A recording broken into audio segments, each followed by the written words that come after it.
Hello guys, once again you are very very welcome to entrance investigation.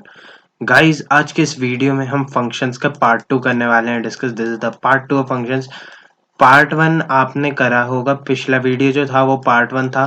Function एक बहुत important और बहुत ही लेंदी chapter है विद रिस्पेक्ट टू कैलकुलस। ये एक बहुत ही इंपॉर्टेंट चैप्टर्स में से माना जाता है। तो आई होप आप लोगों को इसमें बिल्कुल भी दिक्कत नहीं आ रही होगी। पार्ट 1 का लिंक आपको डिस्क्रिप्शन में मिल जाएगा। This is the part 2 of the video of functions. तो चलिए गाइस, स्टार्ट करते हैं। Let's start. सबसे पहले हम थोड़ा बहुत वन वन और ऑन टू के वन वन फंक्शन की बात करते हैं। तो वन वन फंक्शन का मतलब है कि अगर हमारे पास एक फंक्शन है ए टू बी में and that is said to be one one और इंजेक्टिव मैपिंग, तो पहली बात इसको हम इंजेक्टिव भी लिख सकते हैं। ठीक है। तो इसमें क्या है कि हर इमेज की मतलब हर इनपुट के कोरिस्पॉन्डिंग डिफरेंट आउटपुट होगा। ओके।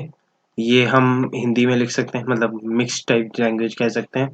तो कहने का मतलब है if different elements of domain, क्योंकि डोमेन भी खुद में ही एक सेट है, तो different elements of domain have different images in codomain.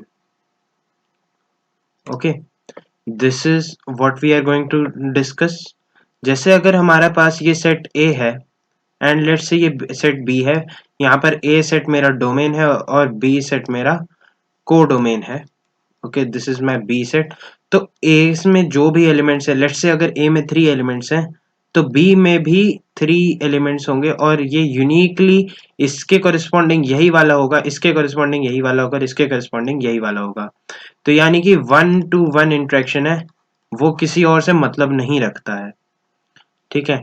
Mathematically अगर जैसे यहाँ पर बात करी गई है, तो मैथमेटिकली अगर f of x1 is equal to f of x2, यानी कि अगर मैंने x1 डाला और x2 डाला, x1 और x2 मेरे सेट a से थे, और अगर यहाँ पर f ऑफ x1 और f ऑफ x2 आएंगे, और अगर वो कहीं ना कहीं f ऑफ x1 और f ऑफ x2 अगर यही है, यही वाला लेते हैं, x1 लिख लो या ऐसे f ऑफ x2 लिख लो, तो ये ऐसे नहीं होंगे, ये वाली कंडीशन नहीं हो सकती। उसके लिए यही इकलौती कंडीशन है। अगर ये ऐसा हो रहा है तो x1 is equal to x2 होगा। आई होप दैट ये समझ आ रहा है, क्योंकि हमारे पास ऐसा कुछ नहीं आ सकता ना। ये भी एक फंक्शन है पर ऐसा नहीं हो सकता। ठीक है। वन वन फंक्शन में हर एक एलिमेंट की एक यूनिक इमेज होती है। ठीक है। So every element of A has different images in B. और अगर ये इक्वल नहीं है, ठीक है, अगर ये इक्वल नहीं है तो इनकी फंक्शनल वैल्यूज भी इक्वल नहीं होंगी। You can consider it as अगर f of x1 is equal to f of x2 है, then x1 is equal to x2 होगा। पर अगर f of x1 is not equal to f of x2, तब मतलब x1 is not equal to x2 implies f of x1 is not equal to f of x2। तो ये थोड़ा बहुत Contra positive की तरह हो गया। अगर आपने थोड़ा बहुत मैथमेटिकल रीजनिंग पढ़ा है तो कॉन्ट्रा पॉजिटिव की तरह वर्क करता है ये। ठीक है। एनीवेज, इसमें हम अभी अपना टाइम नहीं देंगे। ये आपको समझ आना चाहिए कि अगर ये इक्वल है तो वेल एंड गुड। ठीक है। पर अगर वो इक्वल नहीं है तो इसका मतलब हमारी फंक्शनल वैल्यू सेम नहीं हो सकती। This is the entire criteria of one one function. अच्छा, तो इसका अगर हम यहाँ पे देखें तो any continuous function which is entirely increasing or decreasing in the whole domain is one one. ये हमारी पहली पॉइंट है, ये जो पॉइंट है। देखिए, अगर हम किसी भी कंटिन्यूअसली इंक्रीजिंग फंक्शन की बात करें, कोई ऐसा कर, ये हमेशा एक इंक्रीजिंग फंक्शन है। ठीक है। आई होप आपने थोड़ा बहुत ग्राफ वगैरह स्किल्स वगैरह पढ़ा होगा, थोड़ा बहुत एप्लीकेशन आता होगा आपको डेरिवेटिव का। सिंस ये रिवीजन चेकलिस्ट है तो I can consider this to happen. ठीक है। तो ये मेरा हमेशा एक इंक्रीजिंग फंक्शन को मैंने कंसीडर किया। तो इसमें आप देख सकते हैं, अगर यहाँ पर मैं मल्टीपल इनपुट्स देखूं तो हर एक के कॉरेस्पॉन्डिंग इंडिविजुअल लेवल पे एक नई आउटपुट आ रही है। दिस इज लेट्स से अगर ये x1 है, ये x2 है, ये x3 है, तो यहाँ पर ये f ऑफ x1 लिखा गया है, यहाँ पर ये f ऑफ x2 लिखा गया है, और यहाँ पर ये एक f of x3 लिखा गया है, which means that ये function, this function is a 1-1 function. ठीक है, आप इसे हर उसके लिए चेक भी कर सकते हैं। एनी इंक्रीजिंग फंक्शन और डिक्रीजिंग फंक्शन में कोई कर्व नहीं आएगा, मतलब ऐसा कुछ नहीं आएगा। ठीक है, इसे हम एक तरह से vertical sorry horizontal line test बोलते हैं। हॉरिजॉन्टल लाइन टेस्ट, आप एक हॉरिजॉन्टल लाइन ड्रॉ करें किसी भी फंक्शन में। आप अगर हॉरिजॉन्टल लाइन, लेट से ऐसा फंक्शन है, इसमें हॉरिजॉन्टल लाइन ड्रॉ करेंगे तो आपके पास सेम वैल्यू ऑफ y आ रही है फॉर डिफरेंट x, मतलब ये 1-1 नहीं है। पर अगर ये कुछ इस तरीके से आ जाए, लेट्स से ये कुछ ऐसा कुछ आ जाए, ठीक है, या what I would say is let's से ये कुछ इस तरीके का ग्राफ हो, तो आप इस पे कहीं पे भी हॉरिजॉन्टल स्ट्रिप्स बनाओ, हॉरिजॉन्टल लाइंस बनाओ, आपको एक यूनिक आउटपुट मिलेगा फॉर ए यूनिक इनपुट। ठीक है, तो ये मेरा इंक्रीजिंग फंक्शन भी है, जैसा कि हमने देखा ऑलवेज इंक्रीजिंग फंक्शन है। अगर आपने थोड़ा बहुत एप्लीकेशन ऑफ डेरिवेटिव पढ़ा है, नहीं पढ़ा है, कोई दिक्कत वाली बात नहीं है, धीरे धीरे सब समझ आएगा। आप ये समझ सकते हैं कि एक ही इनपुट, अगर ये x1 इनपुट थी तो f of x1 मेरी इकलौती आउटपुट आ रही है, और अगर यहाँ पर देखें तो x2 है तो f of x2 मेरी इकलौती आउटपुट आ रही है। This is a 1-1 function, okay, and this is proved by the horizontal line test as well, horizontal line test, okay, so ये पास कर देता है इस टेस्ट को। ठीक है, नेक्स्ट है if function is 1-1 any line parallel to x axis can cut the graph at most 1 point, at most यानी कि एट मैक्स, यानी कि मैक्स टू मैक्स एक पॉइंट पर कट करेगा। ठीक है, तो ग्राफ हमने देख लिया, ये वाला और इस वाले में थोड़ा सा फर्क है। इस वाले को जैसे हम थोड़ा बहुत ऑन टू वगैरह पढ़ लेंगे तब इसे हम अंडरस्टैंड कर सकते हैं। फिलहाल तो आप ऐसे याद रखें कि ये मेरा ए है, ये मेरा बी है, ये एक इंजेक्टिव मैपिंग की तरह बिहेव कर रहा है। इंजेक्टिव मैपिंग मतलब 1-1 फंक्शन। ओके, आई होप आपको ये समझ आया होगा। नेक्स्ट है हमारा मैनी वन फंक्शन। ओके, तो मैनी वन फंक्शन के लिए हम देखते हैं। मैनी वन फंक्शन क्या है? एक फंक्शन, उसे हम मैनी वन कब कहेंगे? मैनी वन जब हमारे पास दो या दो से ज्यादा एलिमेंट्स ए में, यानी कि हमारे डोमेन में, ये मेरा डोमेन का है, ठीक है, इसमें एक या दो एलिमेंट्स या उससे भी ज्यादा एलिमेंट्स किसी एक आउटपुट को देते हैं। ठीक है, and a very common example I can say F of x is equal to x square, जिसमें अगर एक्स को 1 डालो या एक्स को -1 डालो, दोनों पे जो आउटपुट है वो 1 बनेगा। ठीक है, जैसे लेट से अगर मेरा सेट ये है, ए है मेरा set, that is 1 and -1 for this graph itself. तो और मैं अगर यहाँ पर बी में देखूं जो कि मेरा आउटपुट है, तो यहाँ पर 1 है, यहाँ पर -1 है, तो आउटपुट में बस रेंज में एक ही दे रहा है। पर ये आया कहाँ से? ये ऐसा कुछ आया। ठीक है, what I mean to say is कि टू एलिमेंट्स ऑफ डोमेन जो है, they have same value, same range, to B more exact कि उनका सेम ही वैल्यू आ रहा है।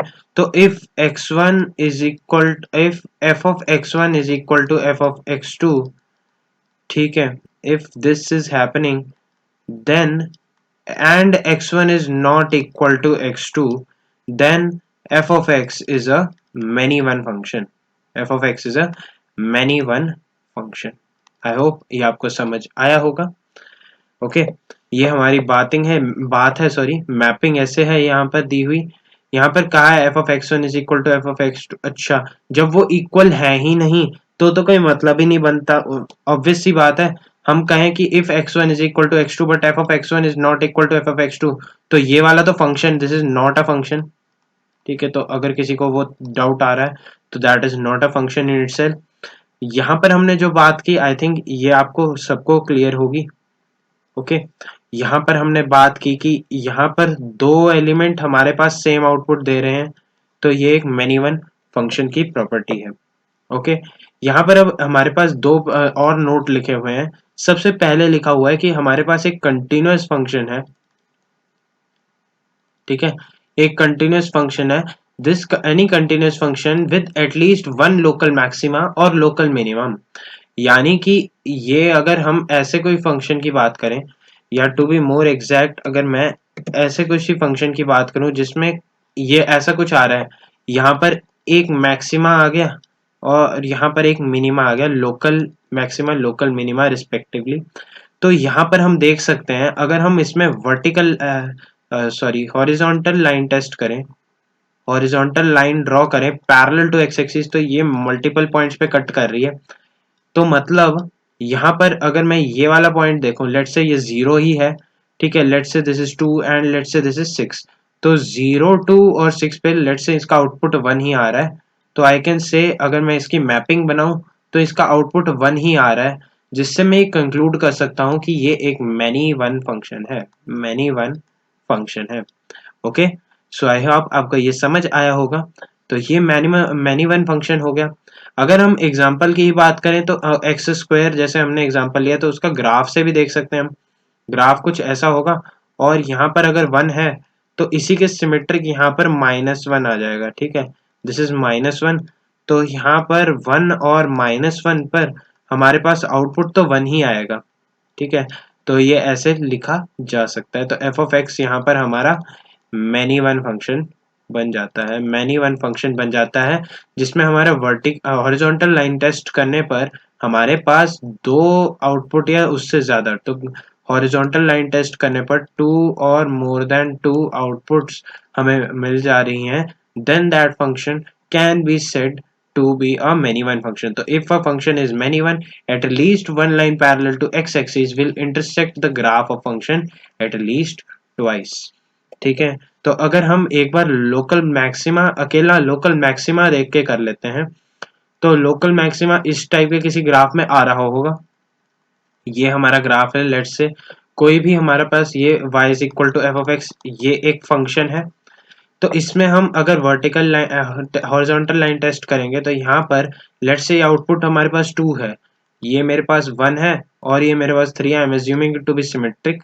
तो यहाँ पर अगर ऐसा कुछ है तो अगर हम 1 देखें और अगर हम 3 देखें और यहाँ पर हमारे पास आउटपुट 2 आ रहा है, तो दो नंबर्स जो मेरे डोमेन है, ए सेट मेरा डोमेन है, अगर मैं f from A to B बात कर रहा हूँ where A is my domain and B is my codomain, तो यहाँ पर मैं लिख सकता हूँ कि यहाँ पर f of 1 is equal to F of 3 आ रहा है and which is equal to 2, ठीक है। बट हमें ये भी पता है कि 1 is not equal to 3, hence function is many one. Okay, तो इसमें हम ये कंक्लूजन कर सकते हैं, ये लोकल मैक्सिमम लोकल मिनिमम की बात कर रहे हैं हम, तो आई कैन कंक्लूड कि अगर मेरे पास किन्हीं भी दो फंक्शन x1 और x2 पे फंक्शनल वैल्यू सेम है and I have that x1 is not equal to x2, then this is a many one function, ठीक है। और अगर x1 इक्वल टू x2 हो जाए, देन अगर ये ऐसा है तो ये वन वन फंक्शन है, एल्स ये मैनी वन फंक्शन है। और अगर आप कहो कि ये वाला हो जाए पर ये वाली अनइक्वल हो जाए, तो हम कहेंगे कि अगर x1 ये है और x2 ये है और ये दोनों इक्वल है और ये f ऑफ x1 है और ये f ऑफ x2 है, तो ये दोनों भी इक्वल होने चाहिए, अदरवाइज ये फंक्शन एग्जिस्ट नहीं करेगा, वो ऐसा कुछ बन जाएगा विच is a non existent kind of thing. तो आई होप आपको ये बात समझ आई होगी। नेक्स्ट पॉइंट पर मूव करते हैं। ओके, अब आता है onto function. Onto function का बहुत ही सिंपल फंडा याद रखो, कोडोमेन इक्वल टू रेंज करो, codomain is equal to range करो, तो वो ऑन टू फंक्शन की प्रॉपर्टी होती है, ठीक है। तो यहाँ पर इसने कहा कि if in each F, if अगर हम एफ बात करें फ्रॉम ए टू बी, तो पहली बात हमने ये कल डिस्कस किया था कि ये मेरी डोमेन है, ये मेरी ये वाला जो बी सेट है दिस इज माई कोडोमेन। और हम बात करते हैं तीसरी चीज की, जब हम एफ में ए सेट के एलिमेंट्स डालें तो हमारे पास एक बी सेट का सबसेट बनता है, लेट्स से सेट इज के सेट अगर बनाता है, ठीक है, तो उसे हम रेंज कहते हैं। Note that K is a subset of B, यानी कि range is a subset of codomain, ठीक है। बट जिस दिन रेंज और कोडोमेन के सेट्स बराबर हो जाएंगे उस दिन फंक्शन को हम ऑन टू डिक्लेयर कर देंगे, this is an onto function, ठीक है। तो ये स्टैंडर्ड टर्मिनोलॉजी जो आपको पता होनी चाहिए।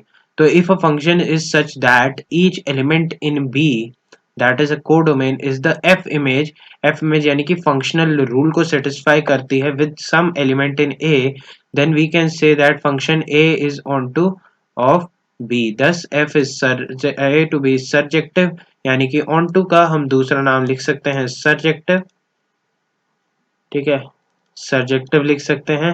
And for a belonging to A, f of a is equal to b, ऐसा सर्जेक्टिव मैपिंग्स में हो सकता है।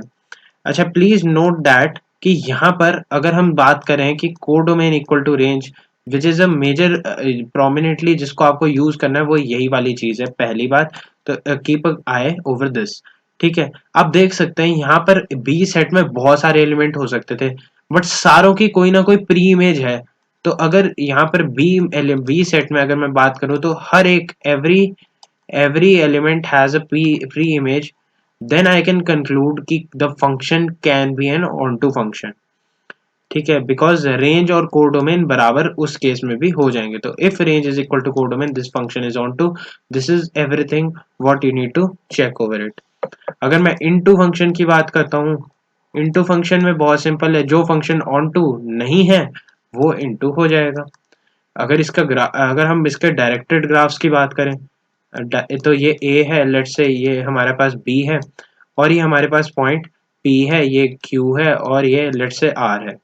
तो हमें तो पता ही है कि देखो यहाँ पर ये ऐसे डालें, डायरेक्टली डालें B टू P जाए, तो यहाँ पर आप देख सकते हैं, और यहाँ पर ऐसे चले जाए, ठीक है, तो आप देख सकते हैं कि जो हमारा रेंज सेट है वो है Q, P, और कोडोमेन सेट अगर हम बात करें, कोडोमेन सेट है तो वो है P, Q, R।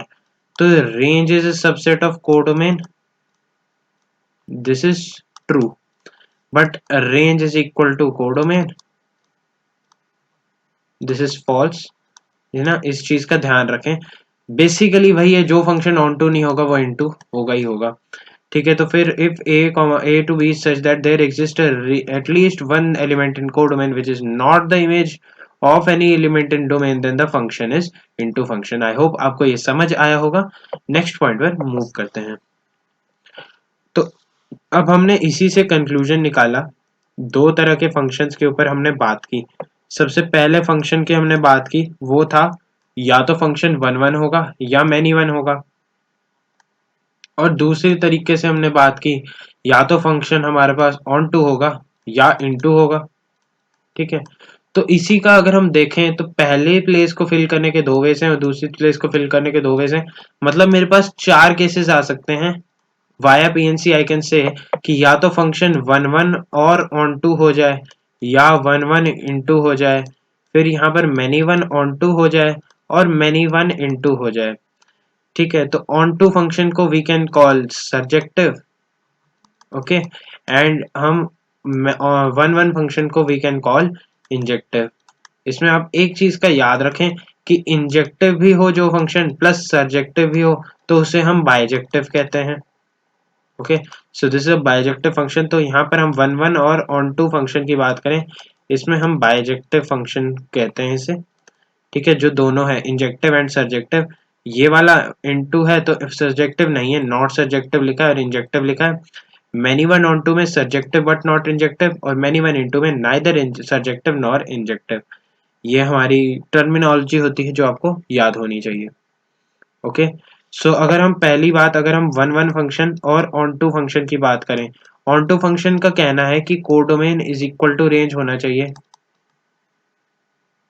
ठीक है, सॉरी, है ना। और अगर मैं वन वन फंक्शन की बात करूं तो यहाँ पर हमारा अगर x1 is equal to F of x2 then x1 is equal to x2, sorry, ओहो ये क्या हो गया भाई, I am so sorry for that, okay. So x1 is equal to x2 आ जाएगा। इसका मतलब जो फंक्शन वन वन भी है और ऑन टू भी है वो कुछ ऐसा आना चाहिए। अगर मैं इसका ग्राफ ही बनाऊं, डायरेक्टेड ग्राफ से सोचते हैं, रिलेशन ग्राफ मतलब ए और बी, ओके। तो यहाँ पर हमारे पास कुछ एलिमेंट्स दिए हैं जिनकी मैं कुछ मैपिंग्स बना सकता हूँ। ऑब्वियस सी बात है मैपिंग्स कुछ इस तरीके से बनेंगी, और यहाँ पर जो बी सेट है उसमें कोडोमेन इक्वल टू रेंज है, मतलब कोई और एलिमेंट एग्जिस्ट नहीं करता, तब उसे हम 1 1 ऑन टू कहेंगे। अगर मुझे 1 1 इनटू कहना होता किसी चीज को, तो आई वुड हैव सेड कि यहाँ पर हमने ऐसा करा, ये तो एज इट इज बना सकते हैं पहले तो, and then what I decide is कि यहाँ पर हमने एक एलिमेंट लेट से एज्यूम कर लिया और यहाँ पर एलिमेंट एज्यूम कर लिया। तो यहाँ पर मेरे पास कोडोमेन जो है वो 5 एलिमेंट का सेट है, तो number of elements in codomain is 5, number of elements in domain is 3, sorry domain is 3, and number of elements in range is 3। Definitely domain में 3 है, रेंज में 3 है, तभी तो 1 1 है। पहली बात तो ये समझने की कोशिश करिए। अगर आपको ये बात समझ आ रही है, मैनी वन 1 1 और इनटू फंक्शन बन गया, तो कोडोमेन, और कोडोमेन में 5 एलिमेंट में, रेंज में 3 एलिमेंट है, तो codomain can not be equal to range. Now, since codomain is not equal to range, then I can say that function is not a onto function. ठीक है, नीचे वाले केस में, पहले वाले केस में function is an onto function, तो I can say this. Moreover what I can say is कि अगर यहाँ पर many one फंक्शन हो जाए पहली बार, ठीक है, if I talk about many one function, तो many one फंक्शन में भी onto और into वाली केस तो रहेगा ही रहेगा। तो onto वाले केस का ग्राफ ऐसे देख लेते हैं। many one का मतलब है कि एक ऐसे आ सकता है तो दूसरा भी उसी के ऊपर आ सकता है ना, ऐसे चल सकता है। यहाँ पर onto है क्योंकि यहाँ पर codomain equal to range exist करता है। परंतु इनटू में अगर हम बात करें, तो इनटू में अगर हम बात करते हैं तो यहाँ पर हमारे पास कुछ एलिमेंट्स बच जाएंगे। यहाँ पर ऐसा कुछ हो जाए, ये वाला लेट से एक ही एलिमेंट है और ये ऐसा कुछ बन जाए, यहाँ पर एक एलिमेंट है, तो यहाँ पर codomain is not equal to range आ जाएगा। ठीक है, तो ये इनटू हो जाएगा। तो बेसिकली आप ये चीज देखो, ये अगर आपको याद रहता है तो वेल एंड गुड, वरना आप खुद से रिलेशन डिराइव कर सकते हो कि if f of x1 is not equal to, if f of x1 is equal to F of x2 and x1 is not equal to x2, then the function is said to be a into function। और many one function और into function के लिए codomain is not equal to range आ जाता है। ठीक है, तो ये जो फंक्शन इन दोनों क्राइटेरिया को फॉलो कर रहा है वो एक many one function plus an into function होगा, एल्स वो ऑनटू फंक्शन होगा अगर वो इस कोडोमेन इक्वल टू रेंज करके मैनी वन की कंडीशन को सेटिस्फाई करता है। तो आई होप आपको ये समझ आया होगा। नेक्स्ट पॉइंट पर मूव करते हैं। ओके, सो अब हमारे पास यहाँ पर एक बात लिखी गई है कि the classification of a function as a 1 1 onto और into etc is meaningful only if we have been provided with domain और codomain। What I mean to say is कि अगर हमारे पास कोडोमेन दिया ही नहीं हो या डोमेन दिया ही नहीं हो, डोमेन तो हम फिर भी कहीं ना कहीं से निकाल सकते हैं। We can calculate, we can assume कि फंक्शनल नेचर क्या है, उस हिसाब से we can calculate. But codomain अगर नहीं दिया है, if codomain is not given, then this situation becomes a bit problematic। if codomain is not given, then we can't comment whether it is onto और into, क्योंकि अगर हमारे पास codomain ही नहीं है तो हम सीधे सीधे कह सकते हैं कि अगर हमारे पास कोडोमेन ही नहीं है तो ये onto into हो ही नहीं सकता, क्योंकि कोडोमेन इक्वल टू रेंज, अगर हमारे पास कोडोमेन हमें नोन ही नहीं है तो रेंज तो हम फिर भी चलो कहीं ना कहीं से तुक्केबाजी से निकाल सकते हैं। ठीक है, डोमेन में ऐसा है कि डोमेन डिपेंडेंट है ये। ठीक है, कुछ डोमेन के लिए कुछ नेचर शो करेगा, कुछ डोमेन के लिए कुछ नेचर शो करेगा। जैसे कि यहाँ पर एक एग्जांपल लिया गया है, F of x is equal to x square minus X plus one. तो I would consider this example only X square minus X plus one. अगर हम इसे ग्राफ से देखें, we will consider graph of this function. Let's try plotting the graph. सबसे पहली बात, इसका हम अगर इसको कंप्लीटिंग द स्क्वायर से लिखें, जैसा कि आई थिंक आप लोगों ने क्वाड्रेटिक पढ़ा होगा तो आपको ये वाली चीज लिखनी आती होगी। तो ये x माइनस 1/2 का स्क्वायर प्लस 3/4 लिखा है। तो अगर इसका ग्राफ बनेगा तो ग्राफ का वर्टेक्स आएगा 1/2 कॉमा 3/4। ओके, तो ये ऐसे कुछ होगा और ये इसका पैराबोला अपवर्ड फेसिंग होगा, तो ये कुछ इस तरीके का होगा। ठीक है, तो अब मैं इसमें 4 केस ऑटोमेटिकली बना सकता हूं। सबसे पहला केस, अगर मैं आर टू आर बात करूं, अगर मैं रियल टू रियल बात करूं, तो यहाँ पर मैं रियल टू रियल को as a case one discuss कर रहा हूँ। तो यहाँ पर मेरा vertical line horizontal line test करने पे मैं इसे कह सकता हूँ कि ये 1 1 तो डेफिनेटली नहीं है, क्योंकि अगर यहाँ वाली आउटपुट है और यहाँ वाली आउटपुट है तो वो सेम एक्स के लिए डिफरेंट एक्स के लिए सेम आउटपुट आ रही है, so this is a many one. दूसरी बात R2R है, पर ये तो नेगेटिव वैल्यूज ले ही नहीं रहा, इससे छोटी 3/4 से छोटी वैल्यूज ले ही नहीं रहा, तो इसीलिए ऑन टू तो नहीं हो सकता।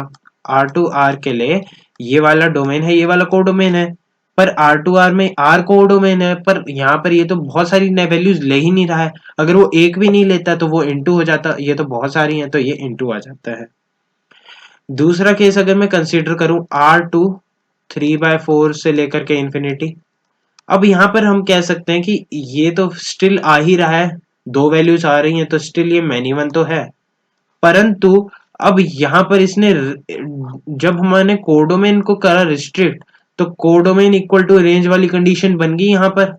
ठीक है, ग्राफ से हमने रेंज देख लिया कि ये 3/4 से बड़ा बड़ा वैल्यू ही ले रहा होगा, तो अब ये कोडोमेन इक्वल टू रेंज वाली कंडीशन बना दी हमने, तो इसीलिए अब ऑन टू फंक्शन बन गया।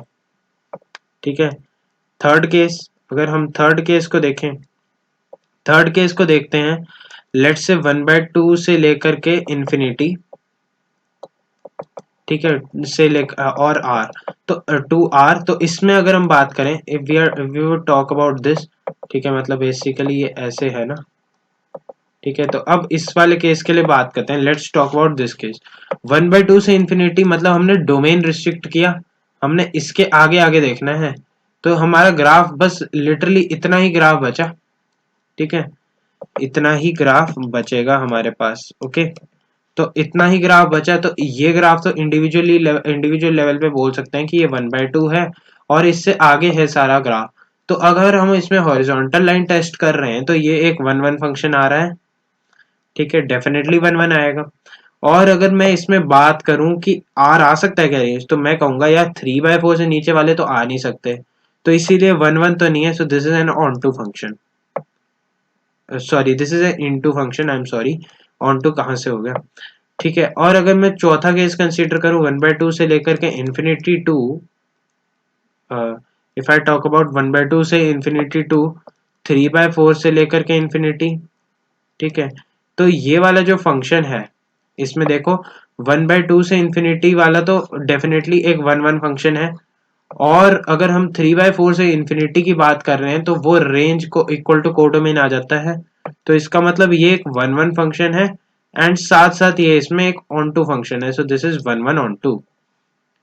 ठीक है, ऐसे ही हम बहुत सारे केस बना सकते हैं। पांचवा case I can take minus infinity से 1/2, अगर इसकी जगह माइनस इन्फिनिटी से 1/2 करें तो हमारे पास बहुत सारे और केसेस भी आ जाते हैं, यहाँ पर भी माइनस, ऐसे हम बहुत सारे केस बना सकते हैं, but these are some of the standard cases which I wished to discuss with you guys.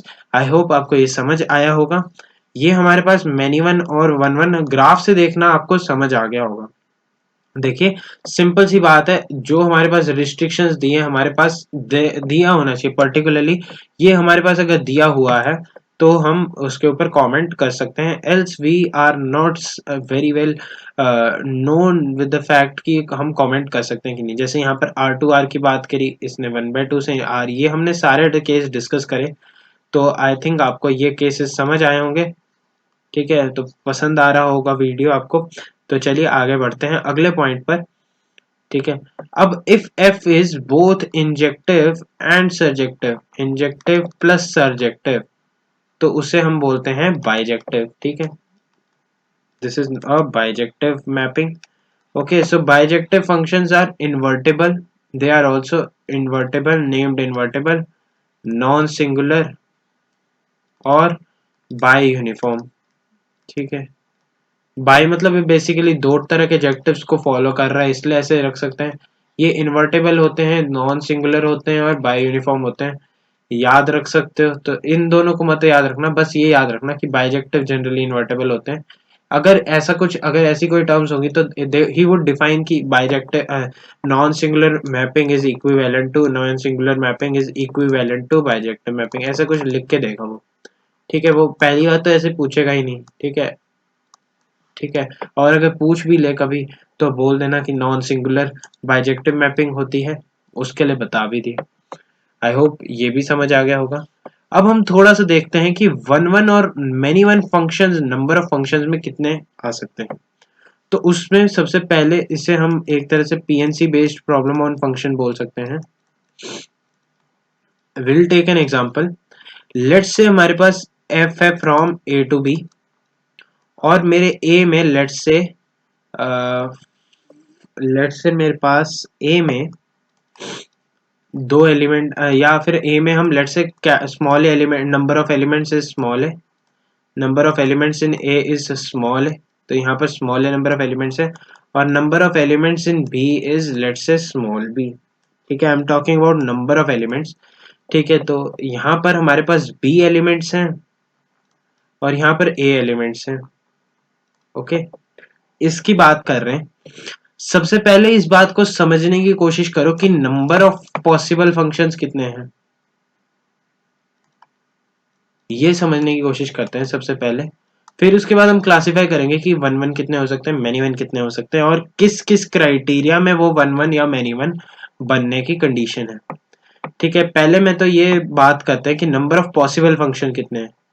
देखो यहाँ पर कोई भी मैपिंग है, हर मैपिंग के पास बी ऑप्शंस अवेलेबल हैं। मतलब ये वाली मैपिंग है तो इसके पास बी ऑप्शंस है, इस वाले के पास बी ऑप्शंस है, इस वाले के पास बी ऑप्शंस है, कि किसी के साथ भी बाइंड हो जाएंगे, कोई रिस्ट्रिक्शन थोड़े ना है। I am talking about number of possible function, तो उसमें बिल्कुल भी रिस्ट्रिक्शन नहीं है। तो मैं कहूंगा कि पहले के पास बी ऑप्शंस अवेलेबल है, नेक्स्ट के पास बी ऑप्शंस अवेलेबल है, तो ए एलिमेंट्स के पास बी ऑप्शंस अवेलेबल होने पे total number of possible function B raise to the power A बन जाते हैं। ठीक है, okay, so let me clear some stuff out here. ठीक है, अगर मैं थोड़ा सा इसे साफ तरीके से लिख देता हूँ। Okay, so number of possible functions, possible function यानी कि total possible functions is B raise to the power A. अच्छा, अब हमारे पास पहली रिस्ट्रिक्शन आती है कि हमें इसे वन वन ही बनाना है, we have to make it one one only. तो उसमें पहली बात कंडीशन क्या होनी चाहिए कि अगर ए एलिमेंट्स हैं और सभी की हमारे पास एक यूनिक मैपिंग होनी चाहिए, तो बी जो है, जो बी है ना, that must be greater than A. समझने की कोशिश करना, बी ए से बड़ा क्यों होना चाहिए, क्योंकि अगर लेट से बी ए से greater than equal to B more exact, अगर बी ए से छोटा हो गया, if B is less than A, अगर यहाँ पर 4 एलिमेंट है और यहाँ पर 3 एलिमेंट है, तो इसके तो 4 मैपिंग होने चाहिए थे, पर इसके 3 ही अवेलेबल थे, तो ये हो ही नहीं पाएगा, एक तो रह ही जाएगा, डोमेन में एक रहना तो फंक्शन पॉसिबल ही नहीं है। तो इस वाली केस में फंक्शन नॉट पॉसिबल लिख लो। ठीक है, और अगर हम इस वाली केस में बात करें, तो अगर मुझे नंबर ऑफ पॉसिबल फंक्शंस बताने, पहले तो यही समझो ना, बी लेस देन ए है। ठीक है, अगर बी लेस देन ए है तो one one function to B more exact are not possible, और अगर बी ग्रेटर देन और इक्वल टू ए है तो हम कह सकते हैं कि पहले वाले एलिमेंट के पास बी ऑप्शंस अवेलेबल हैं, नेक्स्ट वाले के पास, अच्छा पहले वाले के पास बी ऑप्शंस अवेलेबल है, नेक्स्ट वाले के पास B minus one option available है, नेक्स्ट वाले के पास B minus two option available है, क्योंकि इसकी तो किसी ना किसी के साथ मैपिंग होगी। अब इसके साथ ये लेट से अगर ये मेरा वन है, ये मेरा थ्री है, तो थ्री के साथ और कोई मैपिंग नहीं कर सकता अब, क्योंकि ये वन वन फंक्शन बनाना है। तो ऐसे करते करते हमारे पास ए एलिमेंट्स तक बनता रहेगा। कैसे, फर्स्ट एलिमेंट के लिए बी माइनस ए प्लस वन, यानी कि बी माइनस ए प्लस वन तक चलेगा। ठीक है, तो इसको हम लिख सकते हैं, हमने यहां से देखो b ग्रेटर देन a है, तो b में से हमने a एलिमेंट्स चूज किए, तो B C A is the number of elements chosen. ठीक है, और अब हमने इनको अरेंज भी, हम इंटरनली अरेंज भी तो कर सकते हैं, तो इंटू ए फैक्टोरियल बन जाता है, यानी कि एक तरह से ये बी पी ए की तरह भी बिहेव करता है। सो दिस इज अवर ये बेसिकली पीएनसी है। ठीक है, और कुछ भी नहीं है।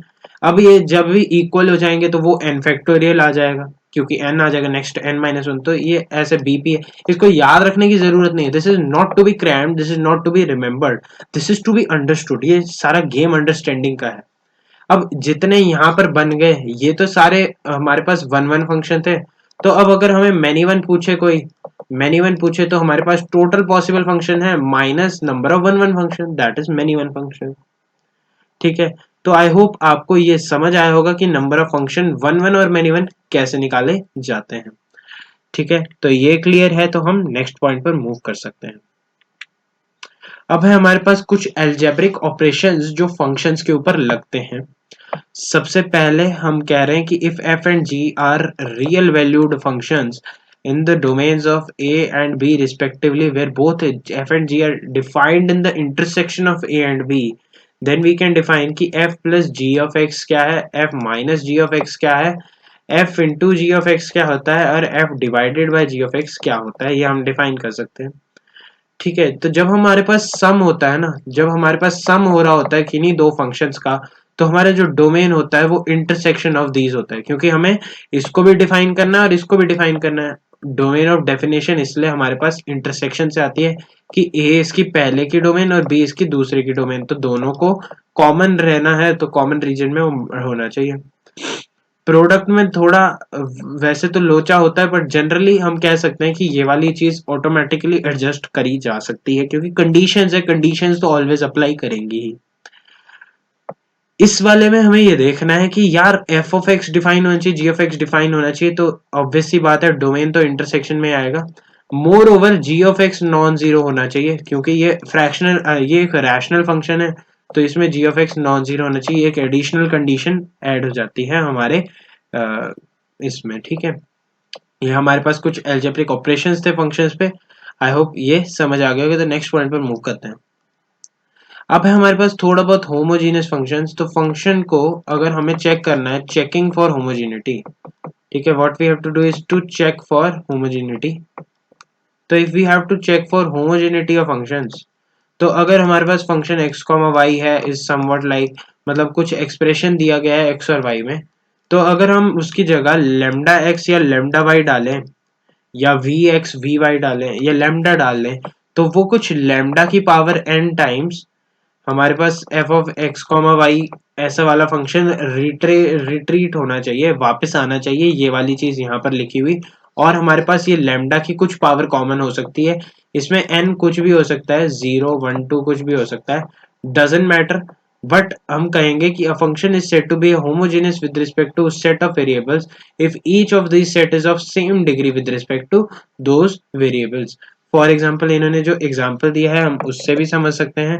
If I talk about example, तो यहाँ पर हमारे पास दिया गया है 5x² plus 3y² minus xy। अगर मैं इसे f of x comma Y लिखूं, और अगर मैं f of lambda x comma lambda Y लिखूं, तो यहाँ पर मैं लिख सकता हूँ 5 lambda square X square plus 3 lambda square Y square minus lambda square X Y आ जाएगा। तो इसमें हम कह सकते हैं कि lambda square into F of X comma Y आ रहा है, तो इसका मतलब है कि this function is a homogeneous in x and y. तो आई होप आपको ये पॉइंट क्लियर हो गया होगा। ओके, सो अब हम देख रहे हैं composite of a uniform and non uniformly defined function. ठीक है, सबसे पहले हम कॉम्पोजिशन को समझते हैं। कॉम्पोजिशन क्या है? कॉम्पोजिशन सिंपली हमारे पास क्या है, हमारे पास एक फंक्शन था एफ ऑफ एक्स और एक हमारे पास था G of X. G of x को अगर हम वाई लिख दें और एक्स की जगह हम वाई रिप्लेस कर दें, तो वो एक कॉम्पोजिशन की तरह बिहेव करता है। ये हमें पता है, एज सच पता है ये, पर इसको हम ऐसे नहीं समझेंगे, इसको सिंपली समझा जा सकता है। अगर हमारे पास पहली बात ये ऐसा कुछ है, ठीक है, हमारे पास यहाँ पर एक डोमेन है, यहाँ पर एक को डोमेन है, और यहाँ पर जो को डोमेन है वो दूसरे फंक्शन का डोमेन बन जाए। ठीक है, ऐसा ये कंडीशन थोड़ा सा इंपॉर्टेंस रखता है अपने में। ठीक है, पूरी तरह से इंपॉर्टेंट नहीं है, बट थोड़ा सा इंपॉर्टेंट है। तो अगर हम इसे ऐसे ग्राफ इसमें सर्कल्स इस पे बताएं, तो ये मेरा यहाँ से, ये लेट से ए है, ये बी है, ये सी है, यहाँ से यहाँ तक तो मेरा फंक्शन एफ है, यहाँ से यहाँ तक मेरा फंक्शन जी है, तो यहाँ से यहाँ तक आने में इसे एफ ऑफ जी कह सकते हैं। ठीक है, यहाँ से जो एलिमेंट्स की मैपिंग होगी, जो एफ ऑफ एक्स का यहाँ पर रेंज है वो जी ऑफ एक्स का डोमेन है। ठीक है, तो अच्छा ये जी ओ एफ है ना। ठीक है, basically g of f of x को ऐसे लिखा जाता है, तो इससे हम कह सकते हैं कि यहाँ वाला जो रेंज है वो इस वाली चीज का डोमेन होना चाहिए, पहली बात। दूसरी बात ये आपको समझ आ रही होगी कि A to C G O F को डिफाइन करा जा सकता है ऐसे, और डायग्रामेटिकली मैंने बता ही दिया, हमने एक्स इनपुट, ये मेरा इनपुट था, इधर से हमने निकाला और एफ ऑफ एक्स एक आउटपुट आया। ठीक है, फिर हमने उसे जी ऑफ एक्स में डाला, तो हमारे पास ये फाइनल रिजल्ट ये हमारा सी सेट में आ जाएगा। दूसरी बात हमने यहाँ पर ये बात लिखी गई है कि the image of every x belonging to A under the function g O f is a g image of the f image of x. ठीक है, ऐसे फालतू में इंग्लिश लिखी हुई है, कोई कंफ्यूज होने वाली बात नहीं। आप बस ऐसे समझो कि जी ऑफ एक्स कंपोजिशन लिखा जाता है जब हमारे पास कोई एक फंक्शन किसी दूसरे फंक्शन में इंटरचेंज है। जैसे कि साइन ऑफ एक्स स्क्वायर है, तो हमारे पास पहले एक्स था, एक्स था, एक्स थी इनपुट्स, तो एक्स स्क्वायर निकाला और एक्स स्क्वायर को हमने साइन थीटा में पुट कर दिया, theta is equal to x square, तो ये साइन ऑफ एक्स स्क्वायर बन जाता है। This is an example of composition. Okay, तो यहाँ पर हम कहें कि x belonging to a g of f is defined only if when x belonging to a f of x is an element in the domain of g so that we can say take its g image। तो basically वही complicate करके लिखा है, basically range of f must be the subset of domain of g। This is the entire idea जिसको आपको समझना है, जिसको आपको अप्लाई करना है। This is more than sufficient. ठीक है, आपको इसे समझने के लिए प्रॉब्लम सॉल्विंग में हम इसके ऊपर अच्छे से एक अच्छा क्वेश्चन कर लेंगे जिससे ये और क्लियर हो जाएगा। But for the time being आप इसे ऐसे समझ सकते हैं कि कॉम्पोजिशन लिखा हुआ है। कॉम्पोजिशन का मतलब है जस्ट हमने एक एलिमेंट्री इनपुट ली, उस पर हमने पहला कोई फंक्शन लगाया और उसके बाद हमने उस पर दूसरा फंक्शन लगा दिया। तो दो तीन फंक्शन जब हम एक साथ लगा रहे हैं तो उसे हम कॉम्पोजिशन की तरह कह सकते हैं। तो चलिए अगले पॉइंट पर मूव करते हैं। ओके, सो यहाँ पर अब हमारे पास आता है इनवर्स फंक्शन। तो इनवर्स एक तरह से स्पेशल टाइप ऑफ कॉम्पोजिशन है। पहली बात, this is a special composition to B more exact. ठीक है, स्पेशल क्यों है अपने में? ये स्पेशल इसलिए है, पहली बात स्पेशल इसलिए है, हमने कहा कि अगर एफ ऑफ एक्स वाई है तो मुझे आउटपुट में कुछ ऐसा कॉम्पोजिशन कराओ, कुछ ऐसा कॉम्पोजिशन करो कि आउटपुट में मुझे एफ ऑफ एफ इन मतलब हमने जी ऑफ वाई डाला तो वो एक्स आ जाए। तो बेसिकली कहने की बात है, ये हमारे पास आउटपुट आ गया है, अब मुझे इसको किसी फंक्शन में डालना है, किसी फंक्शन के थ्रू ले जाना है सच दैट मेरे पास यहाँ पर वापस ये वाला एक्स बन जाए।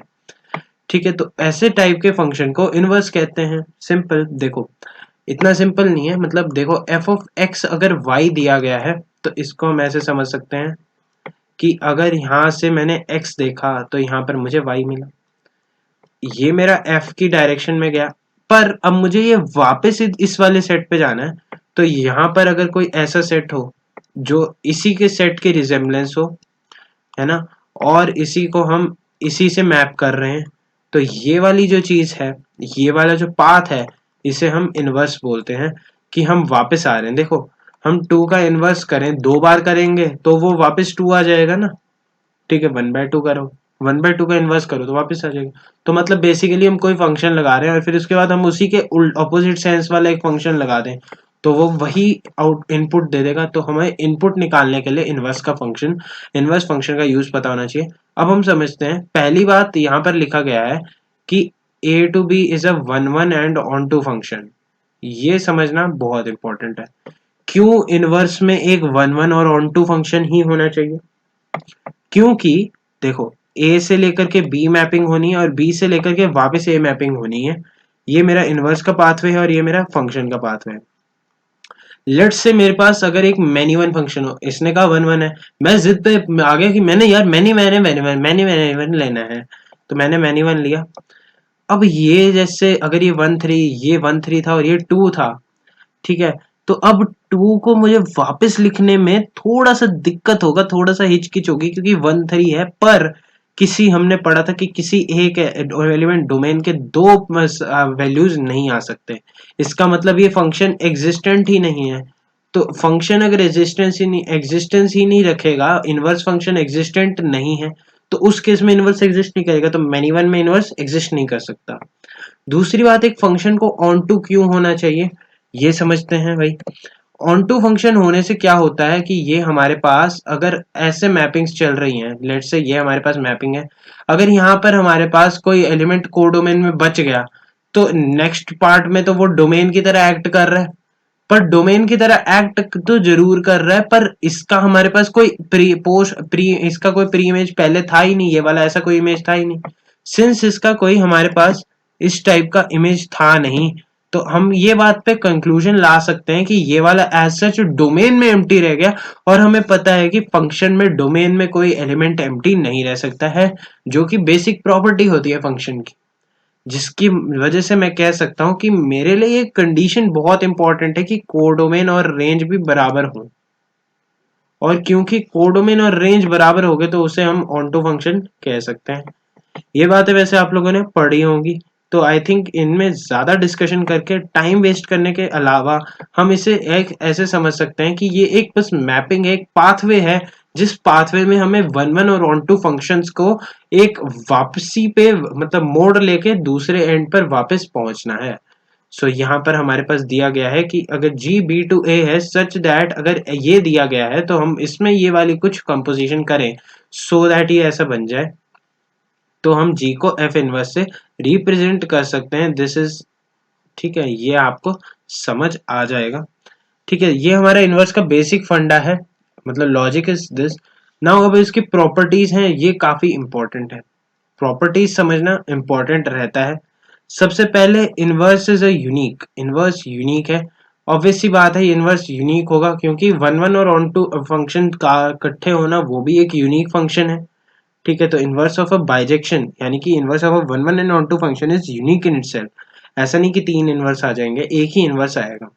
दूसरी बात, अगर ए से लेकर के बी एक बाइजेक्शन है, ठीक है, और हम बी से लेकर के ए की बात करें जो कि इसका इनवर्स है, लेट से ये एफ है और लेट से एफ इनवर्स है, बेसिकली इसे इधर ही रिप्रेजेंट कर देते हैं, but for the sake of simplicity मैं इसी को वापस इधर बना रहा हूँ।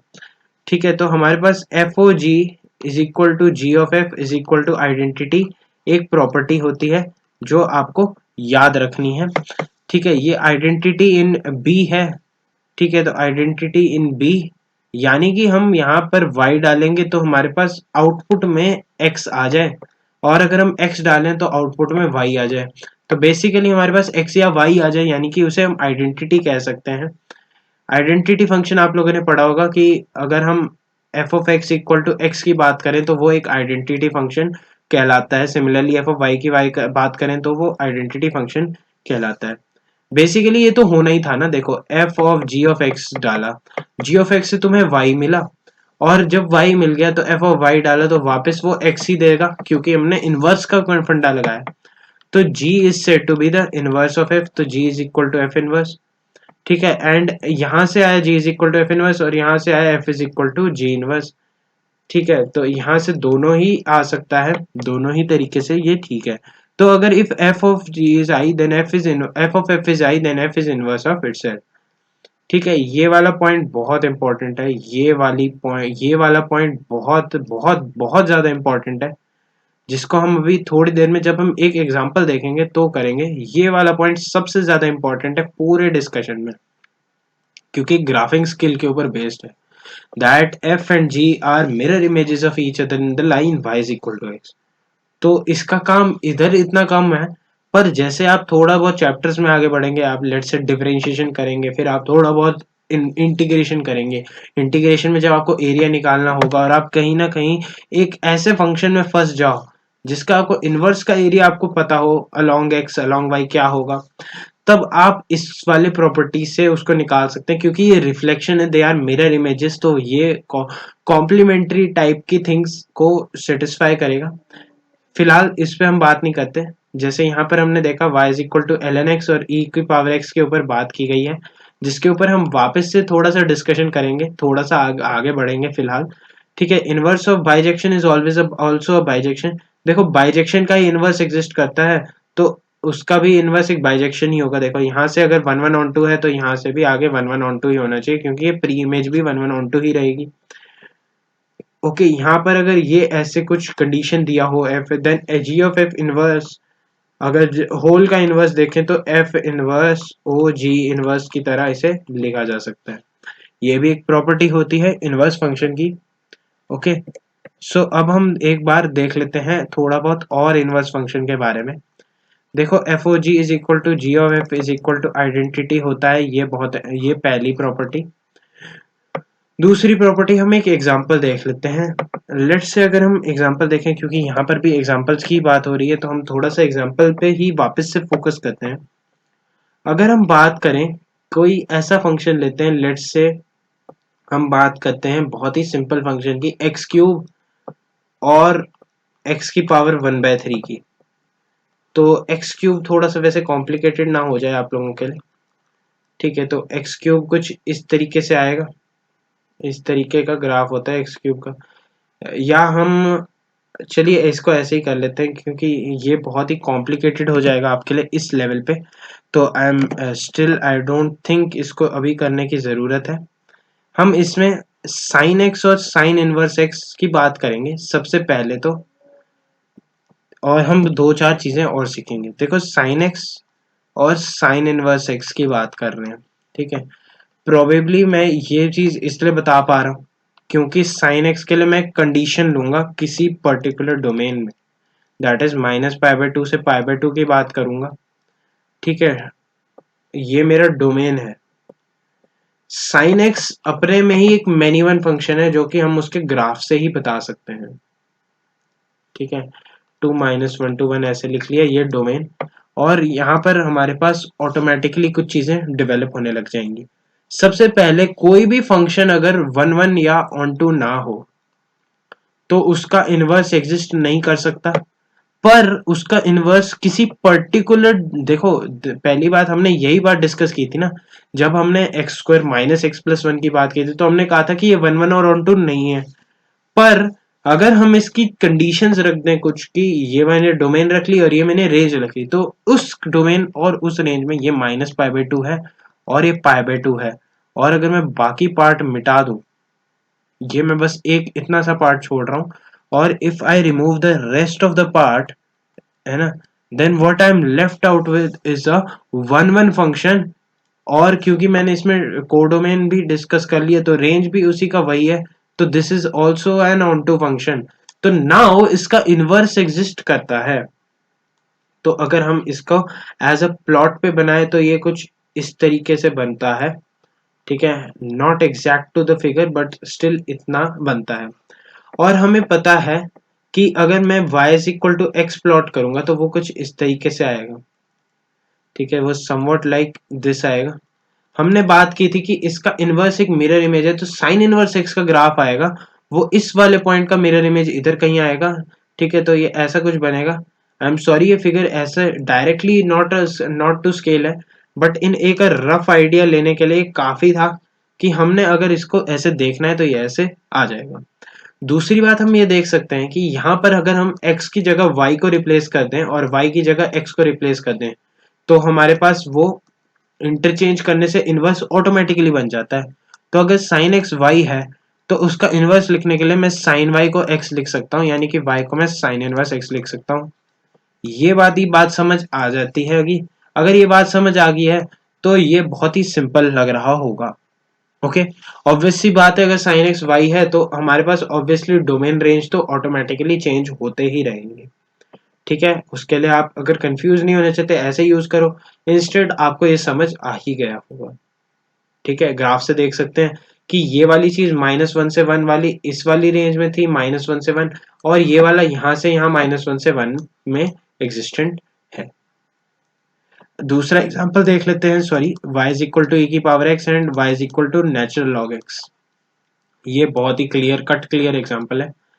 देखिए, y is equal to e की पावर x अगर मुझे ड्रॉ करना हो तो वो कुछ इस तरीके का ग्राफ होता है, ठीक है। नॉट एग्जैक्टली दिस, ये थोड़ा सा शार्प होता है, ठीक है। तो शार्पनेस दिखा देते हैं हम आप लोगों को। ओके, तो थोड़ा सा शार्प ग्राफ होता है, ऐसे जाता है।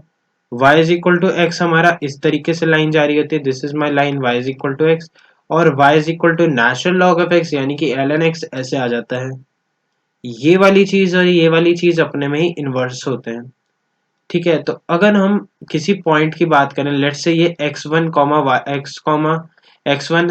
y1 है इस पॉइंट के कोऑर्डिनेट्स, और इस वाले पॉइंट्स के कोऑर्डिनेट्स हैं, इस वाले पॉइंट के कोऑर्डिनेट्स हैं x2, y2, ठीक है। तो इसमें हम रिलेशन लिख सकते हैं कि y2 is equal to y2 is equal, ये हमारा e की पावर x है तो ये आ जाएगा e raise to the power x2, और y1 is equal to ln x1 आ जाएगा, ठीक है। हमें पता है कि y इक्वल टू x के अबाउट इन दोनों का अगर हम इसका रिफ्लेक्शन देखेंगे तो ये इस वाली पॉइंट का रिफ्लेक्शन हम डायरेक्टली लिख सकते हैं, क्योंकि ये वाली, अच्छा इसको हम लॉजिकली भी समझ सकते हैं, एज ए कोऑर्डिनेट ज्योमेट्री से भी समझ सकते हैं कि अगर ये x1 y1 है और x2 y2 और ये एक दूसरे के रिफ्लेक्शन है तो ये 90 डिग्री होगा। तो उसमें हम यहाँ पर देख सकते हैं कि रिफ्लेक्शन प्रॉपर्टी भी लग रही है, सब लॉजिक वैसे वैलिड है। ठीक है, तो उससे हम ये बात फंडामेंटली क्लियर कर सकते हैं कि ये y1 कॉमा x1 ही लिखा हुआ है। ठीक है, और जब ये ऐसा लिखा हुआ है तो हम जब इसमें आप सॉल्व करोगे तो आप लिखोगे इसे x1 इज इक्वल टू ई की पावर y1। वापस से जब आप लॉग लोगे तो ln x1 is equal to y1 आ जाएगा। ठीक है, तो आप देख सकते हैं कि अगर हम उसको इंटरचेंज करें x1 y1 की फॉर्मेट का ही बनेगा। तो इसीलिए इनवर्स फंक्शन जो है ये अबाउट दिस लाइन सिमेट्रिक होते हैं, क्योंकि ये ऑटोमेटिकली इसी कंक्लूजन में पहुंचते हैं कि दोनों फंक्शंस में जब हम कॉम्पोजिशन करेंगे तो वो बराबर आएंगे। यहाँ पर हमने लॉग ले लिया। ठीक है, तो यहाँ पर हमारे पास ये y1 कॉमा x1 था ना, तो y1 आना था यहाँ पर, सॉरी यहाँ पर y1 आना था और यहाँ पर y1 आना था e की पावर x1, तो log लेके x1 आना था e की पावर y1। ठीक है, no worries no confusion, I think आपको ये समझ आया होगा। तो बेसिकली अगर हमें बेसिकली सिंपल सा लॉजिक है, अगर हमें इनवर्स लिखना हो ना किसी फंक्शन का, एफ ऑफ एक्स का अगर मुझे इनवर्स लिखना है तो आप बस y अगर equal to F of x है तो x को आप एफ ऑफ वाई के बराबर कर दो, एंड बाकी and do good and leave the rest to God वाला सिचुएशन है। ठीक है, इसको मैनिपुलेट करो और आपके पास यहाँ से जो फंक्शन बन के आएगा, जो फंक्शन बन के आएगा that will be the inverse. ठीक है, तो आई होप आपको ये समझ आया होगा इनवर्स फंक्शंस का कॉन्सेप्ट। नेक्स्ट है बहुत ही important concept, this is a very very important concept again, odd function और even function. Odd function and even function. Odd function क्या फंक्शन है जिसमें हम F of minus X put करें तो वो minus of F X output में दे। For example, very common example, अगर मैं एक्स क्यूब की बात करूं, F of x is equal to x cube, तो एफ ऑफ माइनस एक्स को लिखूंगा तो माइनस एक्स का होल क्यूब लिखूंगा तो माइनस वन की पावर थ्री एक्स क्यूब, तो ये माइनस एक्स क्यूब आ जाता है which is equal to minus F of x. तो ये मेरा एक ऑड फंक्शन होता है। ठीक है, इवन फंक्शन में F of minus X is equal to F of X आ जाए, यानी कि एग्जाम्पल ले लेते हैं, एग्जाम्पल लेने के लिए f of x is equal to x square ले लो, तो एफ ऑफ माइनस एक्स लिखेंगे तो माइनस एक्स का स्क्वायर लिख लेंगे। आई होप ये समझ आ रहा होगा, तो ये एक्स स्क्वायर आ जाएगा जो कि वापस से एफ ऑफ एक्स है, तो ये कंडीशन आ रही है तो इसका ये एग्जाम्पल आ जाएगा। ठीक है, तो ये हमारे पास है, तो यहाँ पर if function is such that when ever x is in its domain, minus x को भी पहली बार डोमेन में होना चाहिए, तो ये चेक करना कि डोमेन में पहले है कि नहीं। अगर माइनस एक्स डोमेन में एग्जिस्टेंट है तो वेल एंड गुड, नहीं है तो आप उसका और उसको कमेंट नहीं कर सकते कि ऑड फंक्शन है इवन फंक्शन है।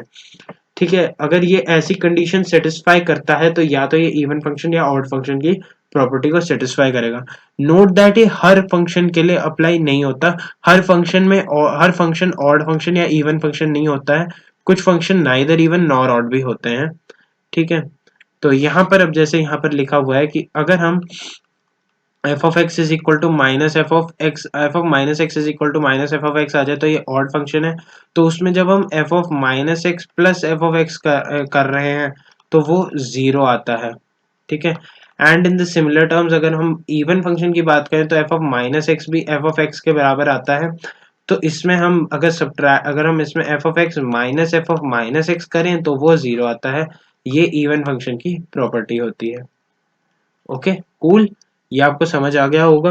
तो ये ऐसे आता है, तो अगर देख सकते हैं ऑब्वियसली ऑब्वियस सी बात है, इसको मैनिपुलेट करो इधर ले जाओ तो ये इवन है, और इधर इसको इधर ले जाओ तो ये ऑड है, इसको इधर ले जाओ तो ये इवन आ जाता है। कोई भी function neither odd nor even भी हो सकता है। फॉर एग्जाम्पल हम ले लेते हैं one upon e raise to the power x plus one को देखें तो ये नाइदर ऑड नॉर इवन है। ठीक है, x की जगह माइनस एक्स डालेंगे तो ये e की power x over one plus E की पावर x बना, माइनस वगैरह कुछ आया ही नहीं। ठीक है, inverse of even function is not defined.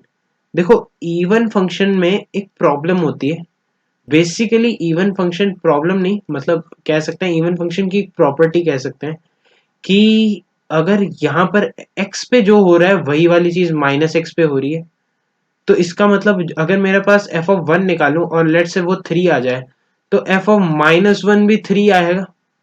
तो इसका मतलब अगर मैं कुछ भी ग्राफ हो, ऐसा कुछ भी ग्राफ हो, ऐसा कुछ ग्राफ बनता है। पहली बात इवन फंक्शन का यहाँ पर लिखा हुआ है it is symmetric about y axis, तो इसी पॉइंट पे आ रहे थे हम पहले। ये सिमेट्रिक होता है वाई एक्सिस पे। Odd function is symmetric about origin, तो ऑड फंक्शन कुछ ऐसा है इस पॉइंट के अबाउट सिमेट्रिक होता है। तो ये कुछ ऐसे कुछ बनता है पॉइंट्स। ठीक है, इसमें ये वाला एरिया और ये वाला एरिया भी 0 हो जाता है, जो कि आप डेफिनेट इंटीग्रेशन में भर भर के यूज करते हो। फिलहाल इसकी कोई ज़रूरत नहीं है। अगर मैं इवन फंक्शन की बात कर रहा हूँ तो इवन फंक्शन सिमेट्रिक होते हैं वाई एक्सिस के अबाउट, जिसका मतलब इसमें अगर हम हॉरिजॉन्टल लाइन टेस्ट करेंगे तो कम से कम 2 वैल्यूज पे ये प्रूव हो जाता है कि एक मैनी वन फंक्शन है।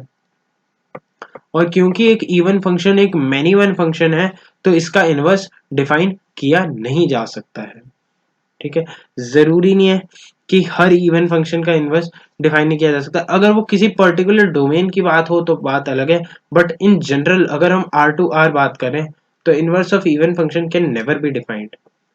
ठीक है, ऑड फंक्शन के लिए हम वी कांट कमेंट, क्योंकि अगर हम साइन एक्स की बात करें तो साइन एक्स एक मेनी वन फंक्शन है, तो पर वो एक ऑड फंक्शन है तो इसीलिए उसमें इनवर्स तो एग्जिस्ट नहीं करता। बट अगर हम बात करें एक्स क्यूब की, तो एक्स क्यूब जैसा कोई फंक्शन है तो उसमें इनवर्स डिफाइन किया जा सकता है, क्योंकि वो ऑड फंक्शन तो है और साथ साथ एक वन वन फंक्शन भी है। इनवर्स की इन्वर्टिबिलिटी चेक करने, इनवर्स को हम अगर देखते हैं तो वी चेक की फंक्शन वन वन है या और ऑन टू है। अगर ये दोनों कंडीशन सेटिस्फाई होती है देन वेल एंड गुड, हमारे पास इनवर्स एग्जिस्ट कर जाता है। तो आई होप आपको ये समझ आया होगा इनवर्स का कॉन्सेप्ट। ठीक है, अगला पॉइंट इवन ऑड का कॉन्सेप्ट देखते हैं थोड़ा सा। ठीक है, आगे बढ़ते हैं। अगर यहाँ पर हमें किसी भी फंक्शन को, any function can be represented as sum of an even function and sum of an odd function. ठीक है, जिसको आप ऐसे लिख सकते हो, ये this is to be remembered, this is a very important point. और आप इसे मैट्रिक्स डिटर्मिनेंट में भी यूज करते हैं, पर matrix can be treated as a function in itself. ठीक है, ओके। बस प्रॉब्लम ये है, अगर -x डोमेन में नहीं हुआ तो कोई बहुत ही मतलब एफ ऑफ -x डिफाइन ही नहीं कर पाओगे। पर ये जनरली कंसीडर कि ये वाली चीज नेग्लेक्ट हो जाती है, क्योंकि हम आर टू आर में ही बात कर रहे होते हैं in most of the cases. कभी केस बन के आ जाए तो कंफ्यूज नहीं होना। -x अगर डोमेन में नहीं होगा तो इवन आउट की प्रॉपर्टीज वैसे ही खत्म हो जाती, काम और आसान हो गया। Okay, so the only function that is both even and odd at the same time is this. ठीक है, दैट इज दिस। ठीक है, यहाँ पर एफ ऑफ -x करेंगे तो वो एफ ऑफ x भी है और वो एफ ऑफ -x भी है। ठीक है, माइनस ऑफ एफ एक्स भी है, तो वो ऐसा आ जाए तो वो 0 हो जाएगा। ठीक है, twice of F x is 0, that is F of x is 0। देखो f of x is equal to minus F of x है, अगर ऑड है तो ये प्रॉपर्टी आनी चाहिए, और अगर इवन है तो ये प्रॉपर्टी आनी चाहिए। दोनों आ रही हैं, मतलब ऑड एंड इवन बोथ है, तो ये दोनों इक्वल होने चाहिए, यानी कि F of x is equal to minus F of x, यानी कि twice of f of x is 0, यानी कि F of x is 0, that is it. ठीक है, तो only function that is defined on entire number line and is both even and odd is F of x is 0। अच्छा, अगला point, अगर हम बात कर रहे हैं कि एफ ऑफ एक्स, अगर हम बात कर रहे हैं कि एफ ऑफ एक्स मेरा एक ऑड है या इवन है, ठीक है, और हम जी ऑफ एक्स के लिए बात करें इवन है या ऑड है, तो अगेन यहाँ पर भी इसके लिए 2 पॉसिबिलिटीज और इसके लिए 2 पॉसिबिलिटीज बनती हैं। तो कंबाइंड अगर हम F of x times ji of x देखें तो या तो दोनों इवन, तो बोथ इवन, पहला केस कंसीडर करते हैं बोथ इवन। तो F of -x into ji of -x अगर हम कंसीडर करें, अगर हम इसको एच ऑफ एक्स लिखें तो H of -x is F of -x into ji of -x, तो ये F of x times ji of X ही लिखा हुआ है which is H of X. Automatically ये एक इवन फंक्शन ही बनेगा। तो अगर हमारे पास दोनों इवन है, F of x and g of x both even, तो बोथ इवन में वी कैन कंक्लूड कि ये एक इवन फंक्शन ही होगा। ओके, अगर हम बात करें कि एफ ऑफ एक्स ऑड है और जी ऑफ एक्स अगर इवन है, एफ ऑफ एक्स ऑड है जी ऑफ एक्स इवन है, तो F of -x into ji of x देखेंगे, जी ऑफ -x देखेंगे, अगर एच ऑफ -x देखेंगे, क्योंकि एच ऑफ एक्स तो यही है, तो एच ऑफ -x देखेंगे, ये आएगा ऐसा, तो ये आ जाएगा minus of f of x into ji of x. तो ये तो एक ऑड फंक्शन आ गया। तो इसका मतलब आइदर, अच्छा तो वन ऑड वन इवन कह लो इसे, वन इवन, क्योंकि वही वाली चीज एफ के लिए भी अप्लाई करती है, तो वो तब ऑड आ जाएगा। और अगर बोथ ऑड है, तो बोथ ऑड है तो सिंपली यहाँ पर एक और अगर यहाँ पर माइनस साइन तो एक और माइनस आएगा, माइनस माइनस प्लस हो जाएगा, तो ये एक इवन फंक्शन बन जाएगा। ठीक है, तो आई होप आपको ये समझ आया होगा कि यहाँ पर अगर ये इवन होगा, बट कब होगा इवन, बोथ इवन है तब, और बोथ ऑड है तब फंक्शन इवन होगा, एल्स फंक्शन ऑड फंक्शन की तरह बिहेव करेगा। आई होप आपको ये पॉइंट समझ आया होगा। ओके, अब हमारे पास आता है periodic function. Okay, periodic function की बात करते हैं। तो पीरियोडिक फंक्शन क्या है, एक रिपीटिंग यूनिट हो जिसमें एक रिपीटिंग सेंस दिखे। ठीक है, फॉर एग्जांपल हम बात करते हैं बहुत ही कॉमन फंक्शन साइन एक्स की। देखिए साइन एक्स का अगर हम ग्राफ से देखें, if we talk about the graph, तो ये ऐसा कुछ दिया होता है ग्राफ, राइट, ऐसा कुछ ग्राफ होता है साइन एक्स का।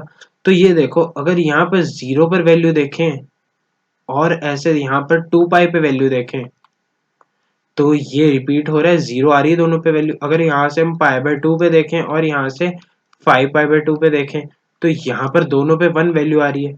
ऐसे ही करते करते हम यहाँ पर एक रिलेशन यूज करते हैं, sine of 2 pi plus x is equal to sine of x. ये हमने प्रॉपर्टी पढ़ी होती है।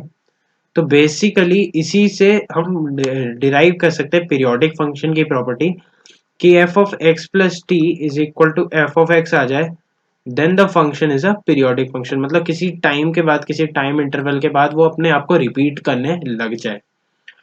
तो जनरली 2 पाई, ये जैसे साइन और कॉस है, साइन और कॉस है, तो cos of 2 pi plus x होता है cos x, tan of 2 pi plus x भी होता है टैन एक्स।